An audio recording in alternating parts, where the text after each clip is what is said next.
नमस्कार, greater Jammu virtual के सैनिक स्पीक प्रोग्राम में आप सबका स्वागत है। मैं हूं राजन वैद। अपने पहले भाग में हमने जिस तरह से साउथ चाइना सी की बात की, अब अपने दूसरे भाग यानी इस भाग में हम बात करेंगे इंडो पैसिफिक रीजन में अमेरिका और चाइना दोनों की गतिविधियां देखी गई हैं। क्या इंटरेस्ट है इन देशों का इस रीजन में, ये हम जानेंगे। हमारे साथ ब्रिगेडियर विजय सागर दिमान साहब हैं, जो प्रोफेसर हैं सेंट्रल यूनिवर्सिटी जम्मू में भी। सर, बहुत बहुत स्वागत है ग्रेटर जम्मू वर्चुअल में। Thank you sir. जिस तरह की एक्टिविटीज़ चाइना की और अमेरिका की देखने को मिली हैं, जो घटनाक्रम हमने देखा है, क्या इंटरेस्ट क्या है इंडो पैसिफिक में? देखिए, इंडो पैसिफिक जो एरिया है ना, ये बेसिकली इंडियन ओशन और पैसिफिक ओशन को मिला के बनाया है जी। पहले अमेरिका की जो नेवल कमांड थी आर्म फोर्सेस की, वो पैसिफिक कमांड थी जी। तो सडनली अमेरिका को ये रियलाइज़ हुआ कि जो वर्ल्ड ऑर्डर आज का है उसमें जो दो चीज़ें प्राइम हैं, that is your commercial interest and your security.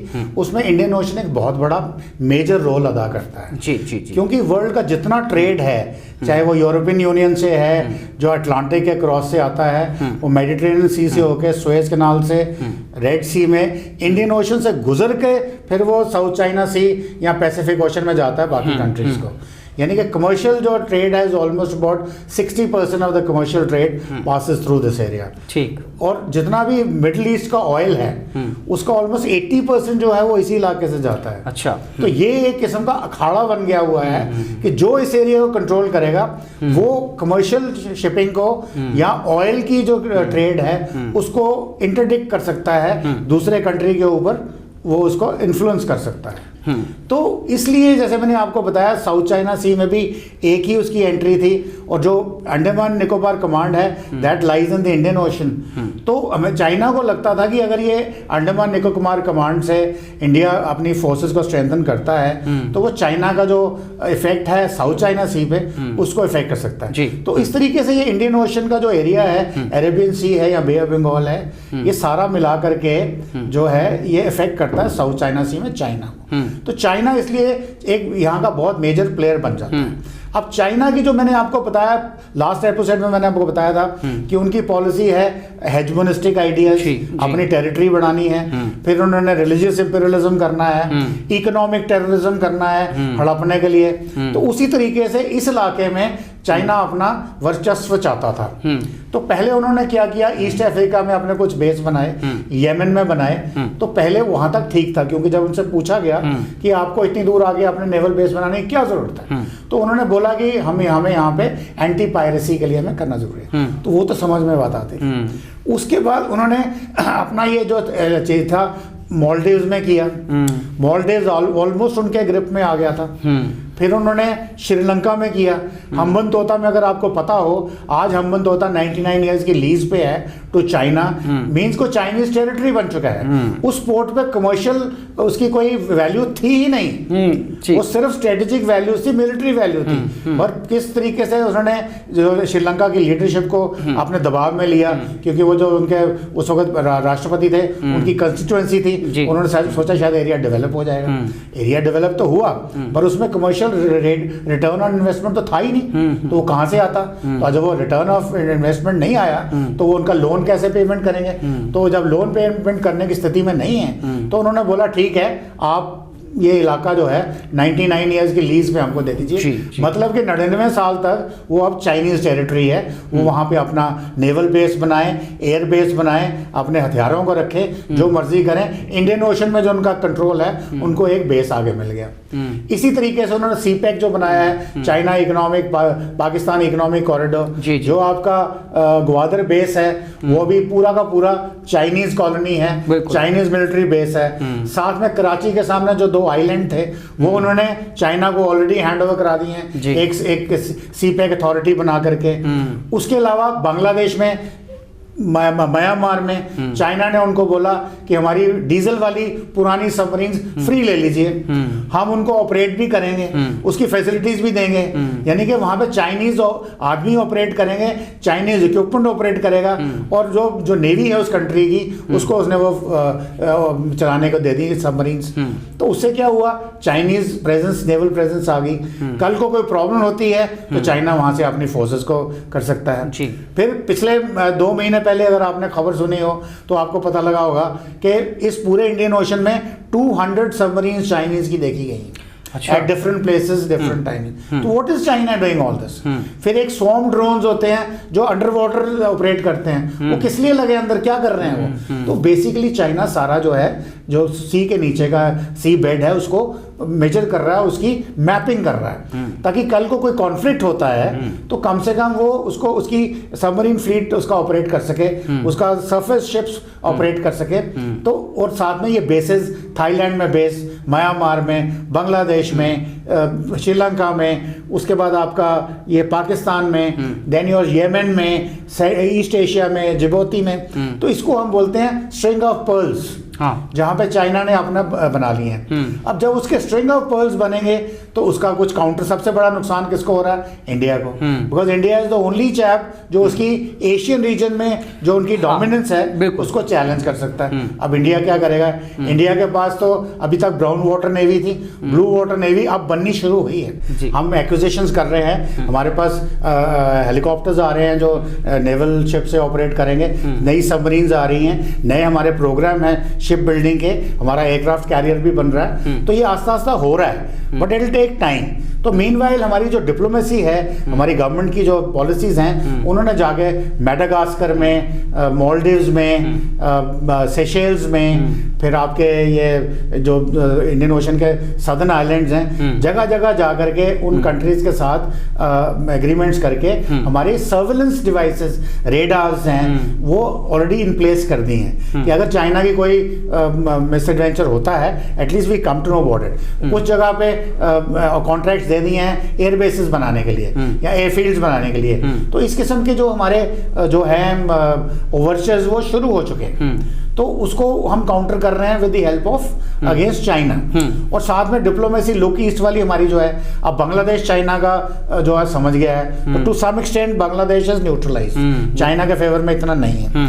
Myanmar अभी भी चाइना की ग्रिप में है, श्रीलंका को भी गेम समझ में आ गई है। अगर आपको याद हो 2 महीने पहले हमारे फॉरेन मिनिस्टर गए थे, उन्होंने मीटिंग्स करी थी मालदीव्स के और श्रीलंका के फॉरेन मिनिस्टर्स के साथ, उनको बताया पे this is the game plan. और हमारी जो वैक्सीन डिप्लोमेसी है वो हमारी कितनी सक्सेसफुल रही है। तो उस तरीके से हम इस एरिया में जो है अपने इन्फ्लुएंस को बरकरार रखते हुए चाइना को काउंटर करने में लगे हुए हैं। उसके अलावा यहाँ पे आ रही है क्वाड। अब क्वाड क्या है कि ये इलाका हमें इफेक्ट नहीं करता। जब मैंने बोला वर्ल्ड का जो मैक्सिमम ट्रेड है, ऑयल का मैक्सिमम ट्रेड है, उसमें अमेरिका इफेक्ट होता है, जापान बहुत, ऑस्ट्रेलिया इफेक्ट होता है, ऑस्ट्रेलिया बहुत जबरदस्त तरीके से इफेक्ट होता है। तो ये 4 कंट्रीज मिलके क्वाड बनाया है। अभी उनके साथ में इनके इकोनॉमिक रिलेशंस भी हैं चाइना के, इसलिए ऑस्ट्रेलिया ने पहले विड्रॉ कर लिया था। अब जब ऑस्ट्रेलिया का चाइना के साथ कोविड के बाद जो उनका डिस्प्यूट, वही मेरा सवाल भी था कि ये अगर ऑस्ट्रेलिया जानता है कि उसके हितों की अनदेखी होती है तो वो विड्रॉ क्यों नहीं करता है सब? नहीं, वो विड्रॉ कर चुका था एक बारी, क्योंकि 60% ऑफ वीट जो है ऑस्ट्रेलिया का चाइना को जाता है, लेकिन वापस बहाल कर दिया। वो वापस जब उस पर चाइना ने सैंक्शन लगा दी ना कि हम आपका वीट नहीं लेंगे, आपका पोक नहीं लेंगे, तब ऑस्ट्रेलिया को समझ में आया कि उसको क्वाड में वापस जाना है। तो वो वापस आ गया है। अभी हमारी जो मालाबार एक्सरसाइज में है वो क्वाड की एक्सरसाइज है। अच्छा। और साथ में अभी जो आसियान कंट्रीज हैं 1 by 1 starting from Myanmar towards east, सबके साथ उनकी चल रही है कि 1 to 1 आप हमारे साथ जुड़िए हमारे साथ, ताकि हम एक कॉम्प्रिहेंसिव रूल बेस्ड चीज बनाएं। एक क्वाड का एक ड्राफ्ट तैयार है, उसका जो मेजर जो उनका मुद्दा है कि एक डेमोक्रेटिक यूज हो जो रूल बेस्ड हो, और सारे करें बिना किसी से एक दूसरे से डरे। Use of Indian Ocean territory high seas, कि आप वहां जो भी करना चाहते हैं आप रूल बेस्ड तरीके से करिए, सबको बराबर का मौका मिलेगा। बाकी आप जितना यूज करते हैं वो आप करिए। तो उसमें वो रूल बेस्ड यूजेज भी है, और जो इसकी मरीन लाइफ है पानी के अंदर, उसके रिसोर्सेज के बारे में भी है, इसके ऊपर जो एयर स्पेस है उसके बारे में भी है, उसके बाद even on the space also जो भी नई डायमेंशन वॉरफेयर की जुड़ने वाली है, बिल्कुल, जिसमें आर्टिफिशियल इंटेलिजेंस होने वाली है, सिर्फ आर्टिफिशियल इंटेलिजेंस वो भी है, एआई भी है, 5G की बात है। पर ये अभी जो स्पेस वॉरफेयर है जिसमें India, China, Russia and US, 4 he countries हैं जिनके पास एंटी सैटेलाइट वेपन्स हैं। तो उसका भी जिक्र है। मतलब ये है कि ये जो सारा इलाका है, दुनिया एक पीसफुल तरीके के साथ सब बराबर यूज कर रह सकें। तो ये बेसिकली फंडा है क्वाड का।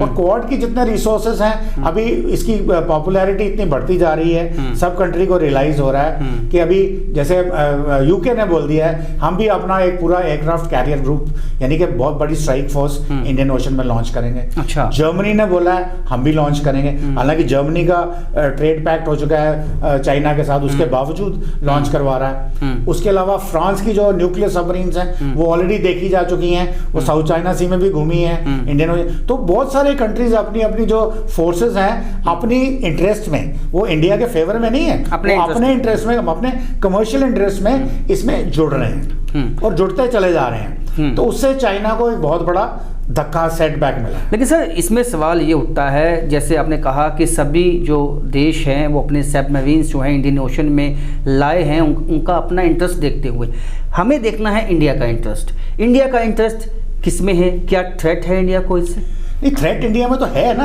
इसीलिए तो हमने वो आपको बोला, जो मैंने स्ट्रिंग ऑफ फ्लॉज बनाई हमने, मेडागास्कर, मालदीव्स एंड सेशेल्स और ये आपके क्या नाम है मॉरिशस में कंट्रीज में, तो वो जो वो हमने इसीलिए बनाई है। और जो हमारी अंडमान निकोबार कमांड है, मोस्ट प्रॉब्ली ये बताया जा रहा है कि क्वाड अभी तक ट्रैक टू डिप्लोमेसी थी। अभी पहली बार जब वो नेवल एक्सरसाइज हुई है तो क्वाड वजूद में आई है। अभी क्वाड का एक हमने ड्राफ्ट तैयार कर लिया है, कुछ वर्चुअल मीटिंग्स हुई हैं, अभी इसका एक हेडक्वार्टर बनना है। और ये बताया ये जा रहा है कि इंडिया के इंटरेस्ट में ये होगा कि हम क्वाड कंट्रीज को बोलें कि आप अपना जो हेडक्वार्टर है वो अंडमान में बनाओ। अच्छा। जो हमारी अंडमान निकोबार कमांड है उसी के ऊपर बनाया जाए, ताकि सारी की सारी जो कंट्रीज की आर्म फोर्सेस हैं, चाहे वो एयरफोर्स है, नेवी है, इवन मरीन्स हैं, जो ग्राउंड बेस्ड फोर्सेस, जो एम्फीबियस फोर्सेस हैं, उन सब का कंट्रोल एक जगह हो। तो फिर वो अगर एक जगह आएगा तो इनकी जो इंटरऑपरेबिलिटी होगी वो चेक की जाएगी, एक दूसरे की कोऑर्डिनेशन चेक की जाएगी, एक दूसरे के सिस्टम्स चेक किए जाएंगे, और एक वजूद यानी कि एक एसओपी बनेगी जो चाइना का, अगर चाइना कोई मिसएडवेंचर करता है तो उसके अगेंस्ट वो यूज होगा। सर आपने कहा ठीक है, चाइना जो चाहता है, चाइना को काउंटर करने के लिए क्वाड जो है लाया गया है, लेकिन चाइना जो है अपनी हेजेमोनी को खत्म नहीं होने देगा। चाइना भी इसमें कुछ ना कुछ कदम उठाएगा। क्या ऑप्शंस चाइना के पास है? उससे थ्रेट इंडिया को क्या हो सकता है? देखिए, चाइना दो तरीके हैं। फर्स्ट ऑफ ऑल मैं ये सोचता हूँ कि दुनिया को जो सोचना चाहिए कि हमें चाइना से लड़ना नहीं है, हमने चाइना को रिस्पॉन्सिबल पावर बनाना है। आप सुपर पावर बनना चाहते हैं, बनिए, but be in super power in a responsible way, ना कि किसी को इंटिमिडेट करके, किसी को जबरदस्ती करके वो मत करो। जी जी। अगर, क्योंकि देखिए अमेरिका की जीडीपी है $27 ट्रिलियन, हाँ, बिल्कुल। चाइना की है $16 ट्रिलियन, इंडिया की है $3 ट्रिलियन, हम तो 5 की भी बात ही कर रहे हैं। हाँ, बिल्कुल। और चाइना के $6 ट्रिलियन तो सीपैक और बीआरआई में डूबे हुए हैं। हाँ, मैं वर्ड यूज कर रहा हूँ, डूबे हुए हैं, क्योंकि वो उनको वापस नहीं मिल रहे हैं। चाइना जो चाहता है कि उसको स्ट्रेटेजिकली इंपॉर्टेंस के तौर पे उसने ले लिया। बॉर्डर रोड इनिशिएटिव जो चाइना की ये है कि वो पूरी दुनिया के साथ ट्रेड कर सकें फ्रीली, ताकि उनकी इकोनॉमी ऊपर जाए, बाकियों का भी फायदा होगा, पर इनका अपना ज्यादा फायदा होगा। तो उस लिहाज से अगर हम देखें तो हमने चाइना को कंपेल करना है कि आप एक रिस्पॉन्सिबल डेमोक्रेटिक पावर की तरह आइए, ठीक है, लड़ाई करने की जरूरत नहीं है। क्योंकि उसका रीजन ये है, अब जहां तक इकोनॉमिक का सवाल है, बिल क्लिंटन के टाइम पे अमेरिका ने, चाइना कम्युनिस्ट थे, आइसोलेटेड थे, इनको WTO के अंदर लाया, हाँ, बिल्कुल, ताकि ट्रेड में ये तरक्की करे। उनका ये मानना था कि एक जो अमेरिकन थिंक टैंक थे, उन्होंने 3 थ्योरीज दी थी कि भाई अगर इनको हम यहाँ लाएंगे, ये ट्रेड में तरक्की करेंगे, तो हो सकता है कि इनके जो कम्युनिज्म जो एक राइटिस्ट आइडियाज हैं वो मेलो डाउन हो जाए, ये कैपिटलिस्ट की तरफ आ जाए, थोड़ा सा डेमोक्रेटिक तरीके से सोचे। तो इस तरीके से 3 सिनेरियोज वर्कआउट किए हुए थे। अब 3rd सिनेरियो ट्रू हो गया कि वो स्ट्रांग भी हो गए हैं और वो अपनी जो थिंकिंग है उससे भी नहीं हिले, और वो एक मॉन्स्टर्स बन गए हैं, एक फ्रैंकेनस्टाइन मॉन्स्टर्स बन गए हैं सारी दुनिया के लिए।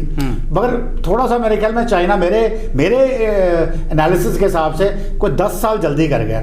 ये जो 1921 और 2021 की सेंटेनरी ईयर था ना, इसके बजाय अगर वो 2048 पहले से ही प्लान करते तो शायद होते।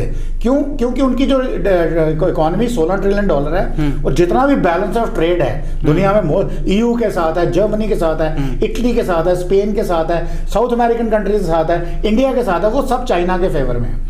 इंडिया के साथ $62 बिलियन का उनके फेवर में है। आप एप्स बैन कर रहे हो यार, आप उनसे API यानी कि ड्रग मैन्युफैक्चरिंग खरीदना बंद कर सकते हो, ऑटोमोबाइल खरीदना बंद कर सकते हो, इलेक्ट्रॉनिक्स खरीदना बंद कर सकते हो। इसी तरह से अमेरिका हालांकि बहुत कुछ कर रहा है, एकदम से डीकपलिंग नहीं हो सकती। अभी एक टाइम पे एक RCEP regional cooperation comprehensive economic programme हो रहा है, सारे कंट्रीज चाइना के साथ जुड़े हुए हैं, उसमें ऑस्ट्रेलिया और जापान भी हैं, इंडिया ने मना किया है, तो वो आप कर चुके हो एग्रीमेंट, उसमें कुछ EU कंट्रीज भी हैं, वो भी कर चुके हो। अभी डीकपल कैसे करोगे?